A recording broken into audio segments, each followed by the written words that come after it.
Well, hello, you guys and girls. Perfect timing. I'm right here. Kamala's about to give another campaign event, a rally in North Carolina. Can't wait to listen to what she has to say. I am so impressed with her, especially trying to navigate Donald Trump because he's so unpredictable. It's I think he was supposed to give some kind of speech about the economy, and it just turned into a disaster yesterday. It was really bad. It went so off the rails. Um, and it was weird because they had like a table of groceries that were set up for him, and the way the camera shot was, all you saw was this box of like Raisin Bran off to the side, so you had no idea what was going on. He didn't even reference it at all. And then I guess his campaign staff, they put together, these big signs and everything in the back that had these graphs and all this data on it, not on the camera shot. So you never saw that. And oh, sorry about that, you guys. Hope that wasn't too loud. Looks like it's starting. Oh, here we go. All right.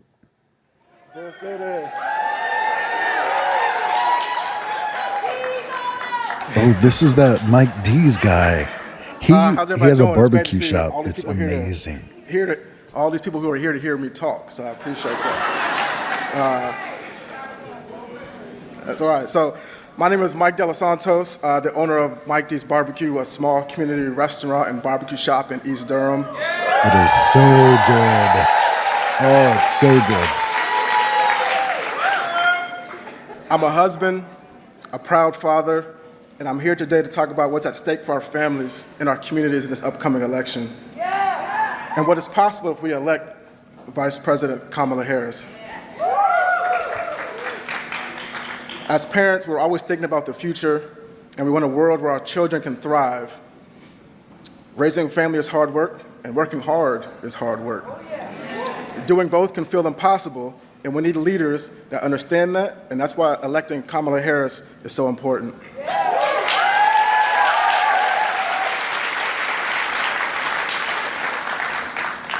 Vice President Harris is standing up for families and fighting to lower costs, just like she has done her entire career. She sees what folks are going through, like the families in my community who are struggling to pay bills, stretching a budget to afford groceries, scrambling to afford medication to live. Access to affordable health care is personal to my family. In 2012, our son Aaron passed away after bravely battling hypoplastic left heart syndrome. That's why it means so much to me that the Vice President is working to make sure everyone can get access to the care they need.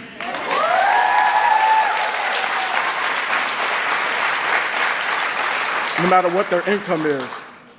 She's working to lower prescription drug costs, which make a huge difference for people across this country and North Carolina. At Mike D's, we're all about community, from our customers to the folks on staff who came in early today so I could be here. Come by at 4 o'clock for dinner. But as housing costs rise, it's getting harder and harder for our community to thrive.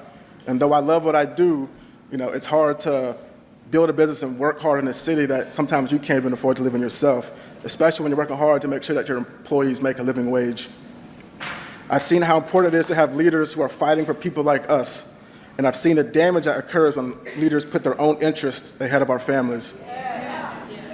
Amid the grief of losing our child, we opened Mike D's in 2013 as a barbecue sauce company. During the pandemic, we had to pivot as things shut down, and we've expanded to the restaurant that we are in now. We saw the way that Trump left small business owners behind. We know that he'll only work to make the rich richer, even at our expense, if given another chance. On the other hand, Vice President Harris has made it a priority to help small business access the capital they need to get started and to grow. It's very important. I'm here today because we have a choice for ourselves and our children, for businesses and the communities we invest in. Vice President Harris will always fight for working families like mine. We can and will elect Vice President Harris and Governor Tim Walz. All right.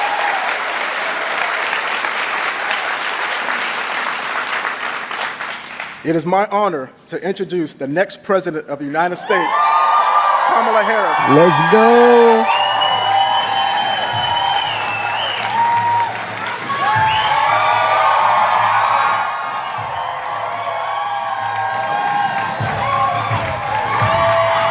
She looks great. Oh, she looks so good.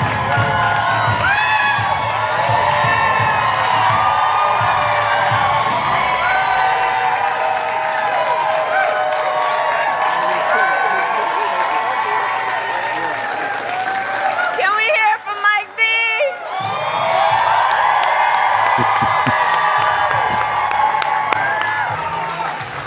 Hello, family and friends. Oh, it's good to be back in North Carolina. Oh, it's good to see everyone. Thank you. Oh, it's good to see everyone. Good afternoon, everyone. Please have a seat if you have a seat. Please have a seat. Mike D, I have to so Mike D's Barbecue. Let me tell you one of the biggest fans of Mike D's Barbecue. My husband, Doug Emhoff. I'm just going to pause it real quick.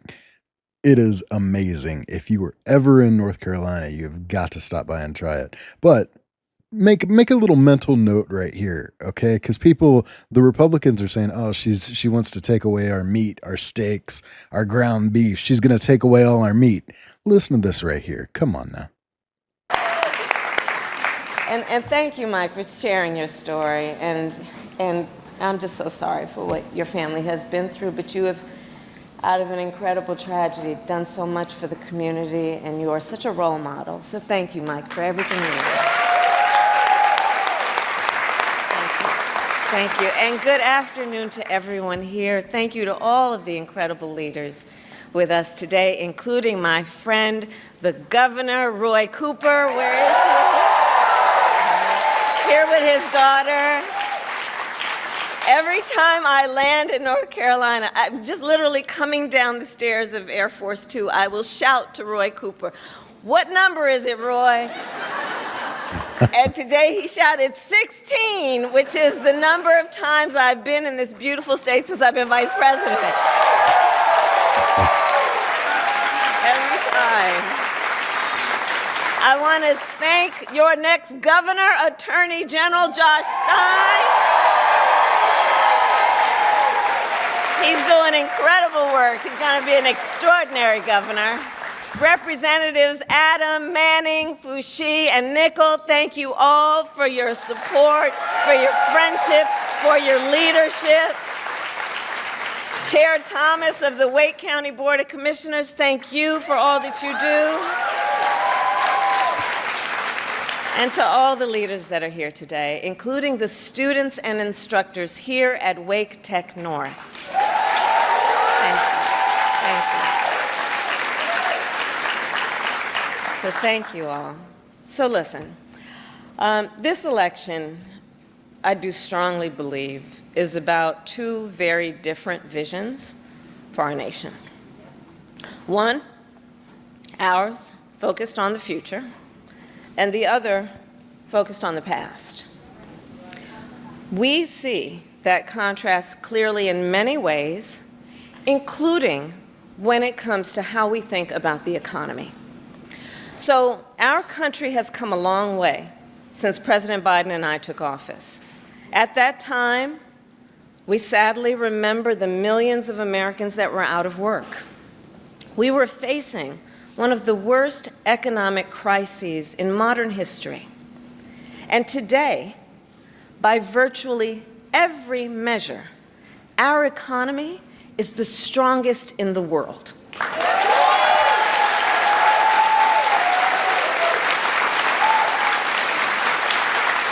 We have created 16 million new jobs. We've made historic investments in infrastructure, in chips manufacturing, in clean energy. And new numbers this week alone show that inflation is down under 3%. About time. And as President of the United States, it will be my intention to build on the foundation of this progress. Still, we know that many Americans don't yet feel that progress in their daily lives. Costs are still too high. And on a deeper level, for too many people, no matter how much they work, it feels so hard to just be able to get ahead. As president, I will be laser focused on creating opportunities for the middle class that advance their economic security, stability, and dignity. Together, we will build what I call an opportunity economy. Let's go. An All right. opportunity economy. I like that. An economy where everyone can compete and have a real chance to succeed. Everyone, regardless of who they are or where they start, has an opportunity to build wealth for themselves and their children. And where we remove the barriers to opportunity so anyone who wants to start a business or advance their career can access the tools and the resources that are necessary to do so.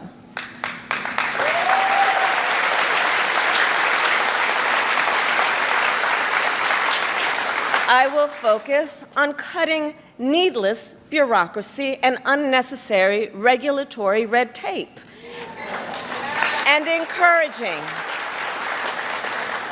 encouraging innovative technologies while protecting consumers, and creating a stable business environment with consistent and transparent rules of the road. As president, I will bring together labor with small businesses and major companies to invest in America, to create good jobs, achieve broad-based growth, and ensure that America continues to define the future and lead the world. Yeah.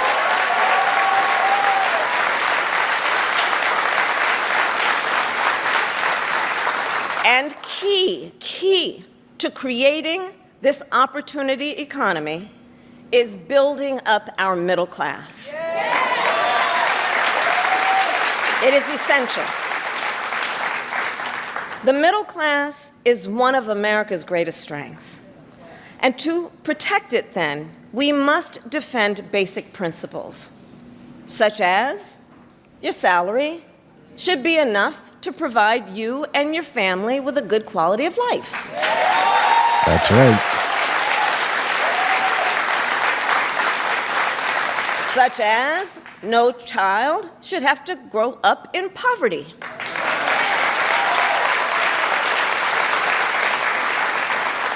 Such as, after years of hard work, you should be able to retire with dignity. Yeah. And you should be able to join a union if you choose. Building up the middle class will be a defining goal of my presidency, because I strongly believe when the middle class is strong, America is strong. She's 100% spot on right here, and she's really focusing on the middle class, which I think is going to be a huge benefit for her. Her opposition, he was on video at Mar-a-Lago talking about how it's a room full of rich people, and he's like, you'll get your tax breaks. Yeah, on camera. On camera, that's what he says. And his whole economy speech that he was supposed to give yesterday, that was just insane. He turned it into a tomato throwing fest at Kamala. I mean, it was just a disaster. So I think she's really on point right here. This is really good. I'm loving this. I love her.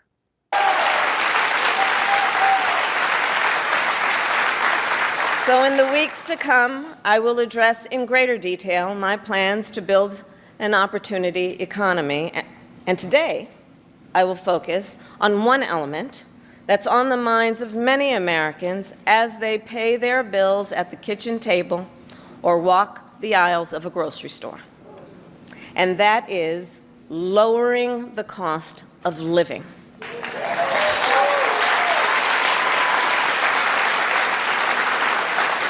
So every day across our nation, families talk about their plans for the future, their ambitions, their aspirations for themselves, for their children. And they talk about how they're going to be able to actually achieve them financially. Because look, the bills add up. Food, rent, gas, back to school clothes, prescription medication. After all that, for many families, there's not much left at the end of the month. I grew up in a middle-class household. For most of my childhood, we were renters. My mother saved for well over a decade to buy a home. I was a teenager when that day finally came, and I can remember so well how excited she was. I kind of understood what it meant, but we called her Mommy. Mommy was so excited, it just made us excited that she was so excited. Later in college, I worked at McDonald's to earn spending money. Well, some of the people I worked with were raising families on that paycheck. Yeah. They worked second or even third jobs to pay rent and buy food. That only gets harder when the cost of living goes up. When I am elected president, I will make it a top priority to bring down costs and increase economic security for all Americans.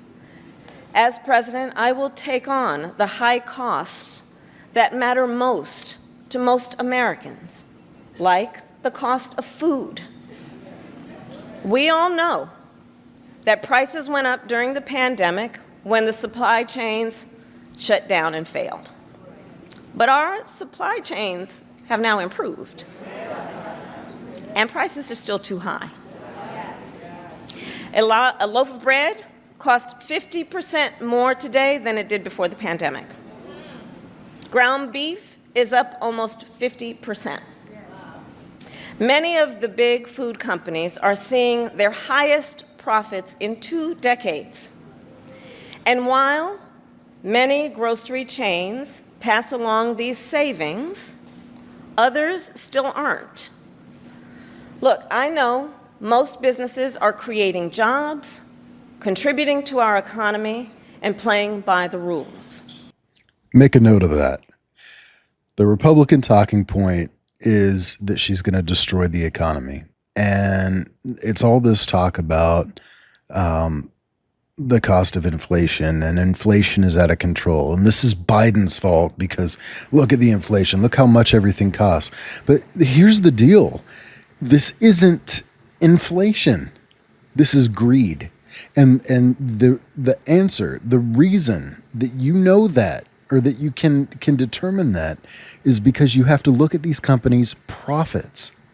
If the profits have, been the same or declined since inflation went up, that would be one thing. But their profits have shot through the roof. All these companies, their profits have skyrocketed. That is not inflation. That is not Biden. That is corporate greed. I really hope people understand that. I'm sure you do. I'm talking about the Republicans who love to use Biden's economy is a disaster because everything's so expensive. This is not an inflation issue. This is a corporate greed issue, and the profits confirm that. But some are not, and that's just not right. And we need to take action when that is the case.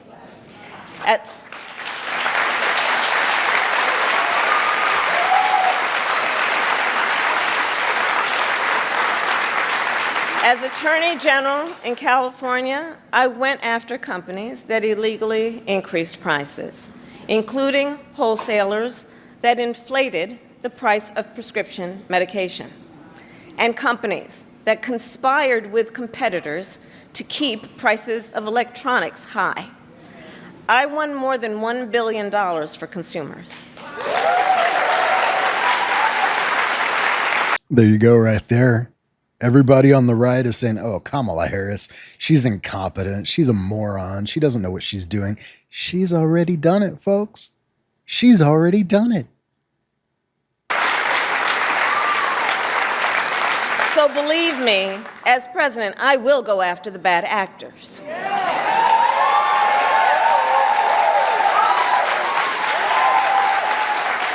And I will work to pass the first ever federal ban on price gauging on food. My plan will include new penalties for opportunistic companies that exploit crises and break the rules, and we will support smaller food businesses that are trying to play by the rules and get ahead. You think Donald Trump is going to do that? You think Donald Trump is sitting there wanting to tackle huge corporations that are price gouging? No.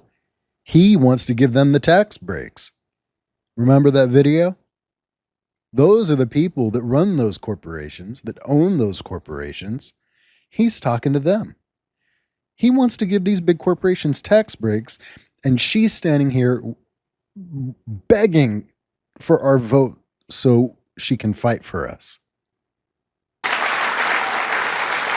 We will help the food industry become more competitive because I believe competition is the lifeblood of our economy. More competition means lower prices for you and your families.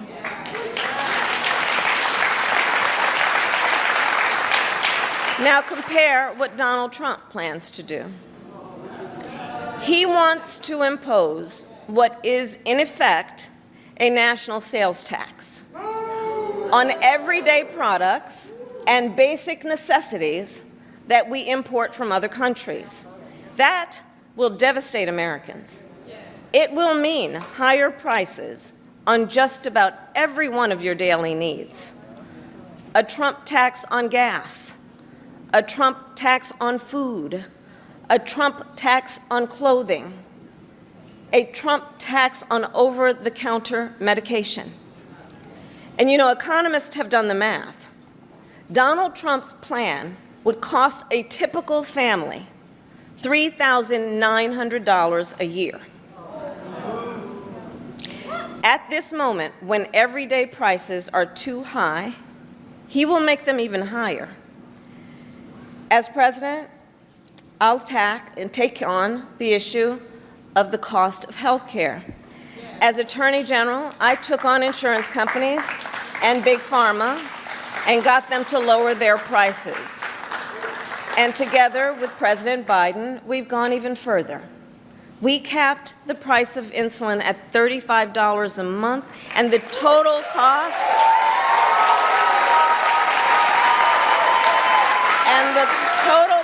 of prescription drugs at $2,000 a year for seniors.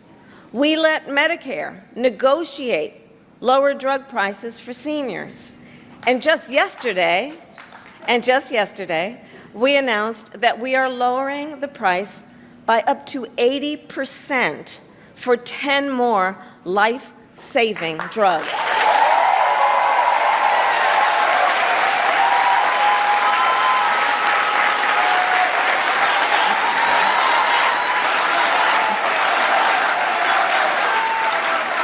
And I pledge to continue this progress. I'll lower the cost of insulin and prescription drugs for everyone with your support, not only our seniors. And demand transparency from the middlemen who operate between Big Pharma and the insurance companies who use opaque practices to raise your drug prices and profit off your need for medicine. 2 months ago, I announced that medical debt will no longer be used against your credit score.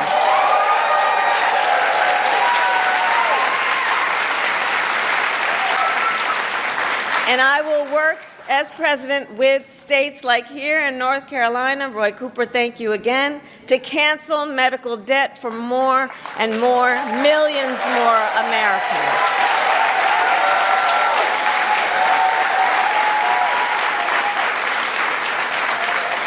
As for Donald Trump, well, he wants to repeal the Affordable Care Act, which 45 million Americans rely on. 45 million Americans rely on it for health care. That would take us back to a time when insurance companies could deny people with pre-existing conditions. We all remember what that was. And we're not going back. Not going back. We're not going back. Not going back. Not going back. Not going back. And remember, and this is why we're not going back, because we do remember, he tried to cut Medicare every year he was president, threatening a program that tens of millions of seniors count on. And according to his Project 2025 agenda, he intends to undo our work to bring down prescription drugs, the cost of prescription drugs, and insulin costs. Well, we've come too far to let that happen.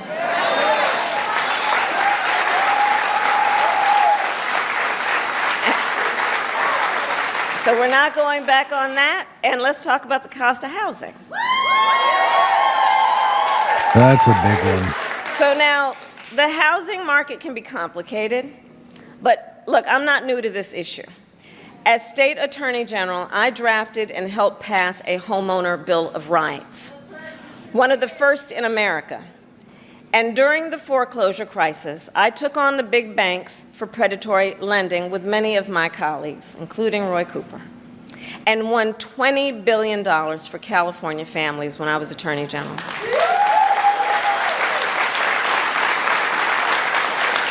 So I know how to fight for people who are being exploited in the housing market. She's already done And it. I know what home ownership means. It's more than a financial transaction. It's so much more than that. It's more than a house. Home ownership and what that means, it's a symbol of the pride that comes with hard work. It's financial security. It represents what you will be able to do for your children.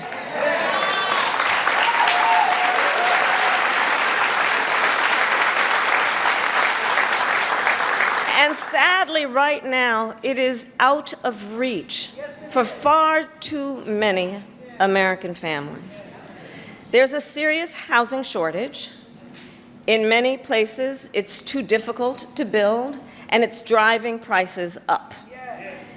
As president, I will work in partnership with industry to build the housing we need, both to rent and to buy. We will take down barriers and cut red tape, including at the state and local levels.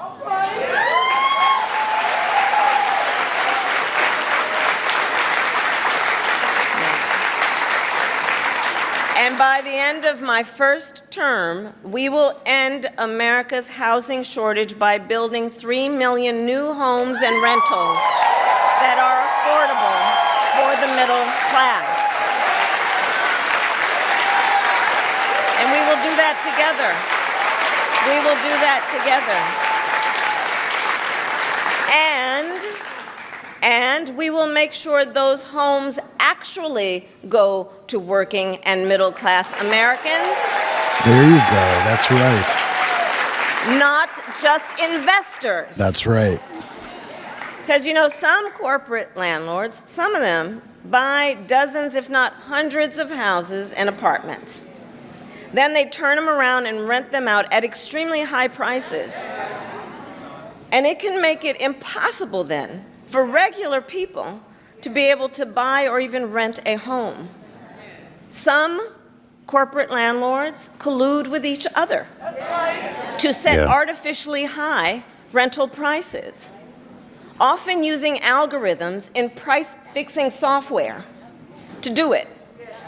It's anti-competitive, and it drives up costs. I will fight for a law that cracks down on these practices.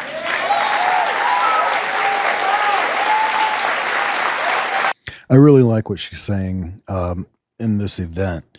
They were saying on Fox the other day that all she's doing at every rally is just saying the same thing over and over and over. And it's kind of like, well, it's a rally. There's one message that you need to get out to everybody, and when you do that in person at rallies, it is typically the same thing over and over and over. It's not like how Donald Trump does it, where he just ad libs for an hour, insulting people and trying to be a comedian. There's typically a message, and you deliver it. That's what a rally is. And I do like here how she's given us some new material now. It's more policy based, and it looks like she's in preparation for right after the convention to really lay out her policy. I'm sure on the website we'll get to read in detail what it is. But I'm loving this new information. Now, that talking point from Fox, from the right, that's gone. As of right now, that talking point is gone.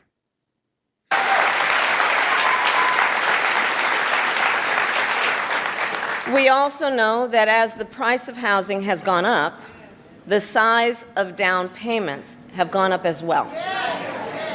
Even if aspiring homeowners save for years, it often still is not enough. So in addition, while we work on the housing shortage, my administration will provide first-time home buyers with $25,000 to help with the down payment on a new home. Let's go. Oh my gosh, that's awesome. We can do this. All to help more Americans experience the pride of home ownership and the financial security that it represents and brings. So that's my plan. But here's what Donald Trump would do. If his Project 2025 agenda is put into effect, it will add around $1,200 a year to the typical American mortgage. He's got it backward. We should be doing everything we can to make it more affordable to buy a home, not less.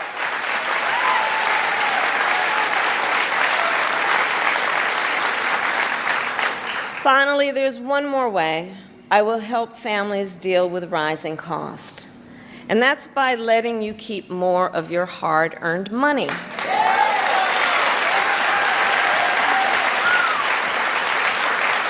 Under my plan, more than 100 million Americans will get a tax cut, and we will do this by restoring 2 tax cuts designed to help middle-class and working Americans.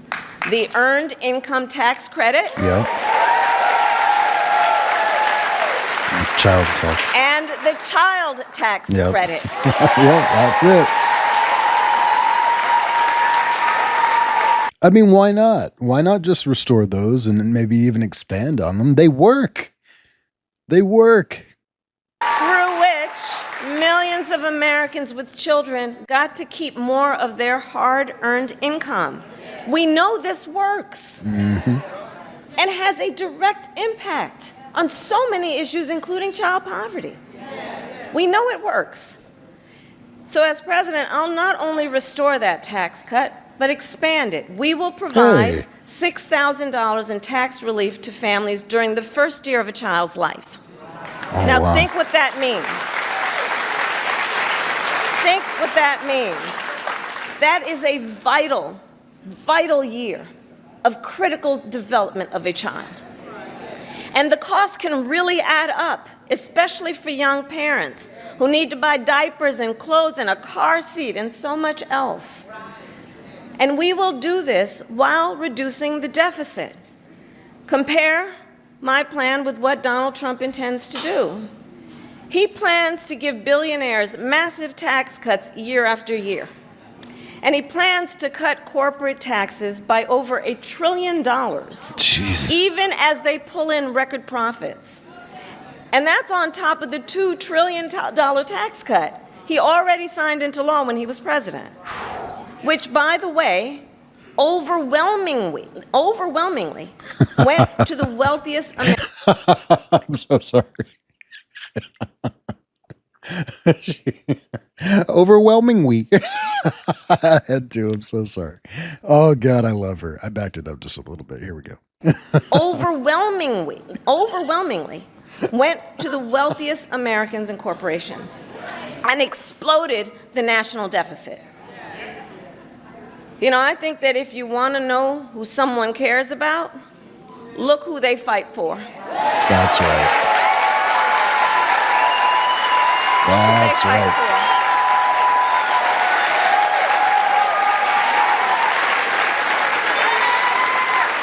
Donald Trump fights for billionaires and large corporations. I will fight to give money back to working and middle-class Americans. Let's go. So I'll end with this. 2 days ago, Donald Trump was here in North Carolina. This is it. He said he was going to talk about the economy. I think you all watched. You know what I'm about to say. But he offered no serious plans. Disaster. To reduce costs for middle-class families. No plan to expand access to housing or health care. And that, actually, I think for most of us, was not surprising. Because we already know his plans. We know the Project 2025 agenda. So there's a choice in this election. Donald Trump's plans to devastate the middle class, punish working people, and make the cost of living go up for millions of Americans. And on the other hand, when I'm elected president, what we will do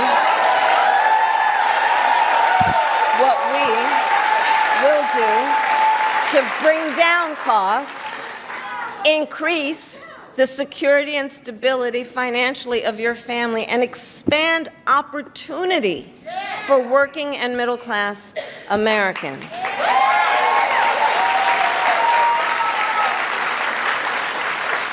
So now is the time to chart a new way forward. Now is the time to chart a new way forward, to build.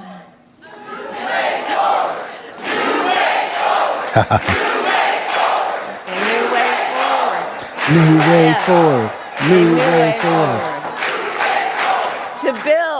To build an America where everyone's work is rewarded and talents are valued, where we work with labor and business to strengthen the American economy, and where everyone has the opportunity not just to get by, but to get ahead. Yes. So I thank you, North Carolina. We're going to get this done. And with your help, God bless you, and God bless the United States of America. God bless you. Ooh. Kamala is just killing it. Oh my gosh, that was phenomenal. So she got more specific this time. You know, we saw her other rallies. It was more of just, God, the energy is just so, it's unlike anything I've seen in so many years. Definitely not Joe Biden, right? She's not Joe Biden.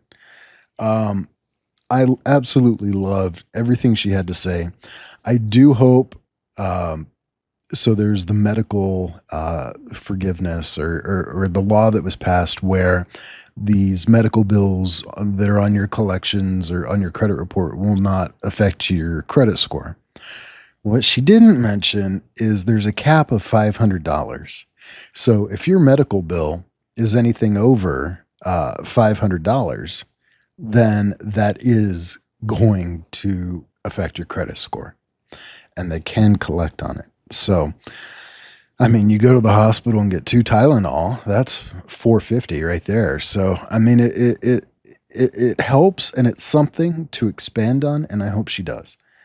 Donald Trump, I mean, we wouldn't even be having the conversation. That wouldn't even be an option. I'm just always so baffled because I listen to her and what she wants for the United States. And then yesterday, I listened to Trump. Excuse me. I listened to Trump, and I don't understand how the polls are so close right now. I mean, she's leading, and rightfully so. I mean, my God. But how are the polls so close?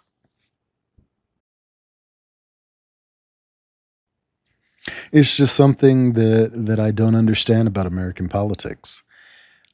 You have a guy who has been convicted of over 30 felonies.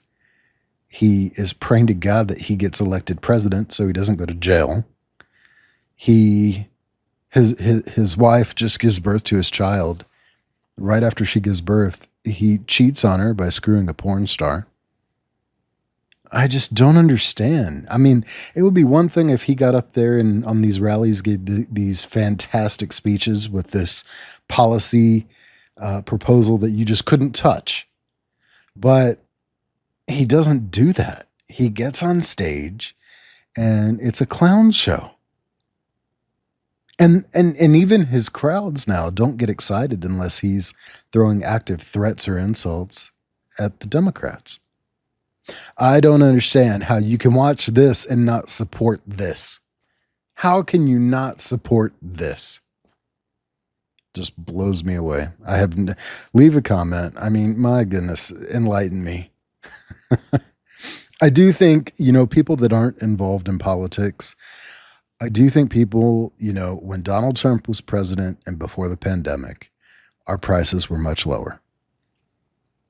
After the pandemic happened, prices skyrocketed.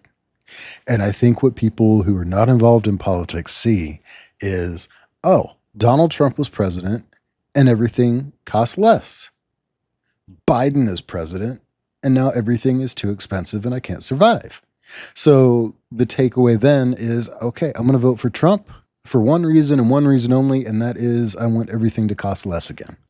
And I think that's what people more than likely are thinking, right? Is that, we're going to vote for the guy that will, allow us to save more money. So I don't know. I don't know how we overcome that. I don't know how we are able to convince people that that's not really what's going on. Trump did a very good job of telling the world how, under him, he had the lowest unemployment rates.